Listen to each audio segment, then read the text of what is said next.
5 ওয়াক্ত নামাজের জন্য নিজের বেতন থেকে টাকা কাটা হলেও একটিবারের জন্য পিছু হটেননি সেই বাংলাদেশি শ্রমিক। মালয়েশিয়ার এক তরুণের সামাজিক মাধ্যমে দেয়া পোস্টে উঠে এসেছে এই নাম না জানা শ্রমিকের হৃদয় ছুঁয়ে যাওয়া কাহিনী, যা এখন দেশটির সামাজিক যোগাযোগ মাধ্যমে ভাইরাল। জারিফ সাউদ নামের সেই নেটিজেন টুইটার এক্সে শেয়ার করেন, সেই বাংলাদেশি জানায় যদি জুমার নামাজে যায় তাহলে মালিক তার বেতন থেকে 70 রিঙ্গিত কেটে নেন। তবু সে বলে, কোনো সমস্যা নেই, আমি আল্লাহর দরবারে যেতে পারছি, এটাই বড় কথা। জারিফের ভাষায় সে ব্যক্তি শুধু ফরজ নামাজই নয়, বরং নিয়মিত কায়েম রাখেন সুন্নত এবং নফল নামাজও। 5 ওয়াক্ত নামাজ যেন তার জীবনের নিত্য অভ্যাস। কাজের ব্যস্ততা, জীবিকা টানা করেন, কোনো কিছুই তাকে টলাতে পারে না। তিনি আরও লেখেন, তার কথায় ছিল একরকম জাদু।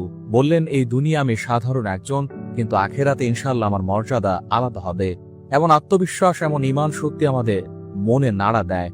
বেতন থেকে প্রায় 80% পরিবারে পাঠিয়ে দেন তিনি, বাকি সামান্যই চালান নিজের খরচ। তবু নামাজের জন্য যদি 70 থেকে 100 রিঙ্গিত কেটে নেওয়া হয়, তাতে তার কোনো আফসোস নেই, বরং সে বলে দেয়, হালাল করে দিলাম, শুধু এটা কাউকে জানিও না। জারিফ বলেন, প্রতিবার মসজিদ ওকে দেখলেই সে ভালো কথা বলে, আল্লাহ রাসূলের কথা বলে, মুখে সবসময় দোয়ার কথা। নেট দুনিয়ায় এই পোস্টকে ঘিরে ব্যাপক আবেগে সাড়া পড়েছে।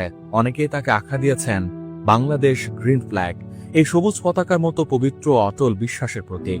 এই গল্প আমাদের মনে করিয়ে দেয়, ঈমান যখন অটল থাকে তখন পৃথিবীর বড় বড় বাধাও ছোট হয়ে যায়। সে বাংলাদেশি যুবক হয়তো আমাদের চেনে না, কিন্তু আজ সারা বিশ্ব তার সত্যিকারের শক্তি চিনে ফেলেছে।